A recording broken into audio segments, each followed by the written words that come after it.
guys, welcome back. It's Josh with the Financial Advisor Car Guy.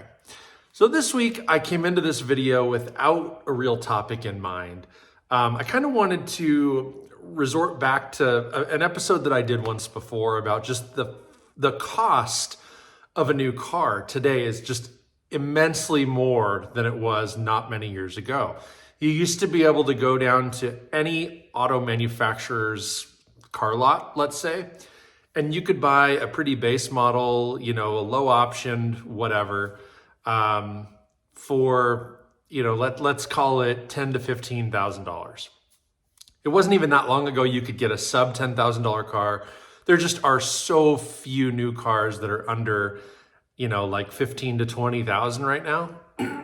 And they go from there, like up from there dramatically. So what really prompted this being my topic today is one of my Facebook friends posted an article about the fact that they used to buy or would buy 10-year-old vehicles and drive them for roughly 10 years and then repeat the process. But the problem that they're finding is 10-year-old cars today cost what they did maybe 10 years ago. Maybe not 10 years ago, but the point is, used cars depreciate pretty rapidly off the showroom floor, and then they sort of level out and will slowly depreciate over time with miles and wear and tear and all that stuff. But because the economics of new vehicles are such that, a new pickup starts at $60,000. So because a new pickup costs, up here, a used pickup could sell for about this, and there's not as much room for downward pressure on used vehicles to depreciate as fast as they used to. I've said this before, and I've said it on the channel, but I say it out loud all the time. The days of $1,000 vehicles are likely gone. It's so hard to find anything. It doesn't matter the make, it doesn't matter the model. If it runs and drives, it's not $1,000 or less dollars. Really. It is super hard to find that, $500, $750, $800, $1,000 vehicle. And, it's just, they're getting to be expensive. Used cars are not cheap. And so, right, the point of this all is because new cars are demanding such a premium and people are willing to pay, used cars don't have to depreciate as much. I'm going to pick on my Raptor. I do this all the time, but when I bought my Raptor, I think I bought it five years ago, maybe 4 years ago, but it was like Mother's Day weekend 4 or 5 years ago. I paid $31,000 for it, and it was a $60,000 truck when it was brand new. So let's say I bought it in 19. I think I owned it pre-pandemic. Let's say I bought it in 2019. That was 5 years ago. It's a 2011, so it was already 8 years old. Now, it had depreciated in half, right? Literally in half, over that 8 years. And then moving forward, coming through the pandemic, there were shortages of parts, materials, computer chips, all the things that go into brand new cars. So new cars were not being produced to the volume that we had seen historically. And just the cost of everything went up. So an equivalent Raptor, while a still new one may have cost $70,000, something like that, there were so few out there and they were so hard to get that used ones demanded a premium. So there was a period of time when I paid $31,000 for my Raptor that I could have sold it for $35,000 or $37,000 or $39,000 because there was a demand. And if you go back to episode, 10, maybe even earlier than that, I do an episode about how that depreciation had worked to that point and how they had actually started appreciating at least good, well-spec'd, low-mileage trucks. We're holding value and in fact, even climbing in value because the new ones were really unattainable at that time. Now, that's somewhat changed, but because of that situation, a new car today is expensive. You're never going to see an auto manufacturer lower prices, right? So if I can sell a brand new Ford Raptor for $85,000. Okay. Why on earth would I ever produce one that I could sell for 70,000? I wouldn't. If I can get 85 grand for a truck, I'm going to sell as many as I can at that price. I'm not going to lower the price, right? So by not lowering the price back down to normal levels, they've allowed used vehicles to kind of fill that void. And dealerships are taking advantage of it, right? They're commanding top dollar for used vehicles. And of course, the private parties very well follow that. So if I see that there's 2 or 3 Raptors for sale locally at car lots that are $45,000, $50,000, I can price mine at 39 or 42 or whatever it is. Someone thinks they're getting a great deal because they're paying less than what they can go buy one for at a dealer. But really, they don't know that I only paid 31 for it a couple years earlier. So it's just a weird dynamic. It's a real weird dynamic. Anybody who bought a used car in the last 3 or 4 years probably hasn't seen too much depreciation. Now, that's not entirely accurate. It's going to really depend on, what the car was.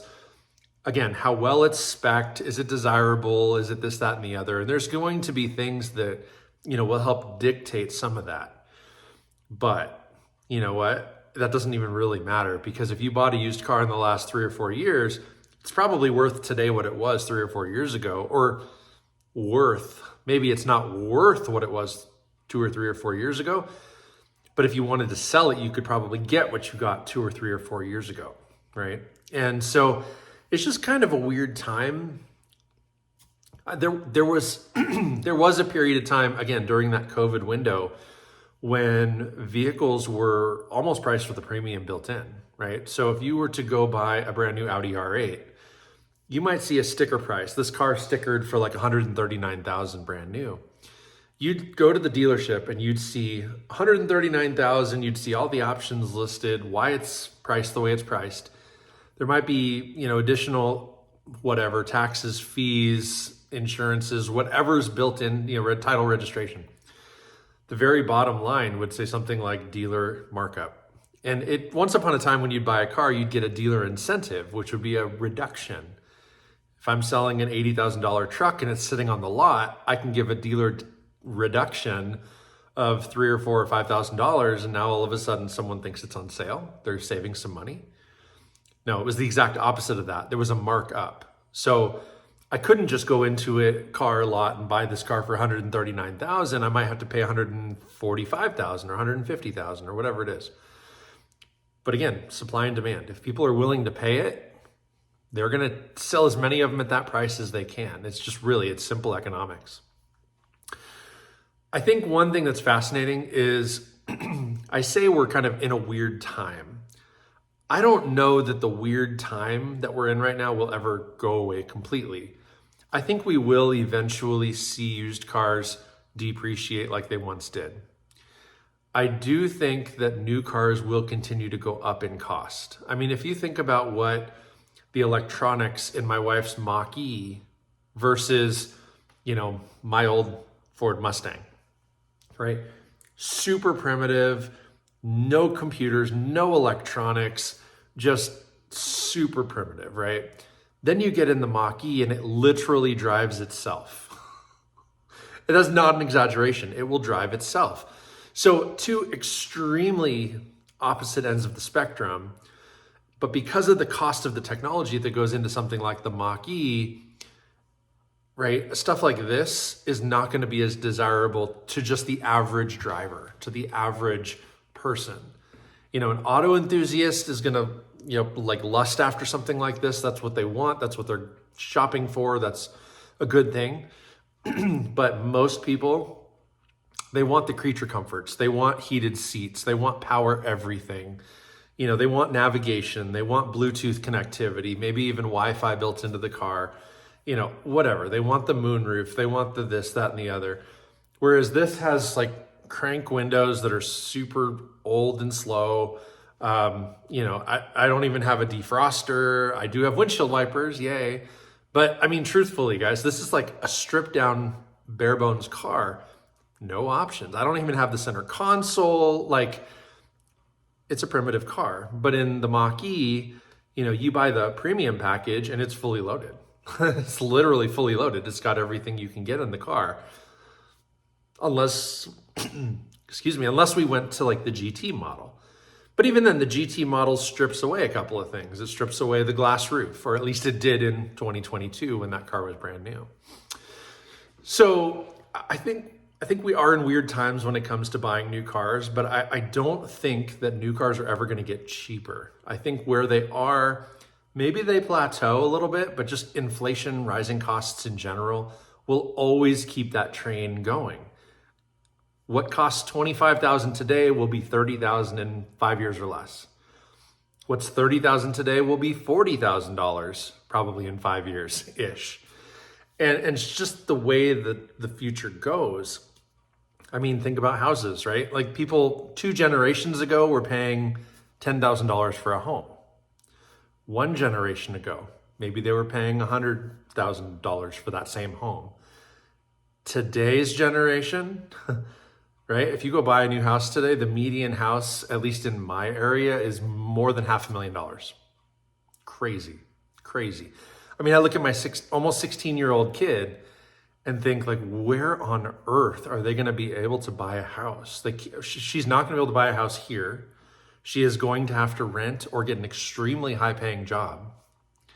And houses aren't going to go down, at least not long-term. They might dip, recessions. There's times where the housing market does come down some, but then you're reliant on interest rates and all the other things. So interest rates are an interesting point. I will wrap up with this though. Interest rates, when they were low 2-3 years ago during COVID, 3-4 years ago, really, interest rates being low allowed people to afford more car. So I'm going to use my R8 as the example here, right? Let's say this is a $70,000 car, just used $70,000. My payment on a car like this, I'm going to use super round numbers. In fact, let's say it's a 72-year, a 6-year lease or a 6-year loan. That's 72 payments. If this car is a $70,000 car, my payment, I put 0 down. I'm making these up, by the way. Let's say I make $1,000 a month payment. Over 72 months, I've paid $72,000 for a $70,000 car. I've paid the bank $2,000 in interest. That's pretty low over 6 years. Fast forward to today. If the same person wants to go buy this car, $70,000, well, now all of a sudden a higher interest rate, a much higher interest rate, it might cost them $1,200 or $1,300 or $1,400 a month for the same car, right? Instead of $1,000 a month, now it's like $1,300 or $1,400, meaning instead of, let's say, $72,000 over the life of the loan, it could be closer to $80,000. So now I'm paying $80,000 for a $70,000 car. Anyway, the point of this all is that interest rates artificially kept prices up because people's dollar went a little further. Today, that's not the case. Today, you've got a really high interest rate, but because costs have risen so dramatically in the last 5 years, you're kind of getting double whammy. You're paying a very high price for a vehicle and you're getting nailed on the interest unless you're paying cash. So that's why, I feel like that right there, that last 2 minutes of this video is really the nugget. That's what I want you to take away. The pricing, that's normal. Over time, things get more expensive. Groceries, even postal stamps, right? Everything over time gets more expensive. But the variable is when you are making payments. The interest rate kind of dictates, are you getting a great deal or not? Can you afford it or not? A $500,000 house is still a $500,000 house, even if you're paying 2% interest or 9% interest.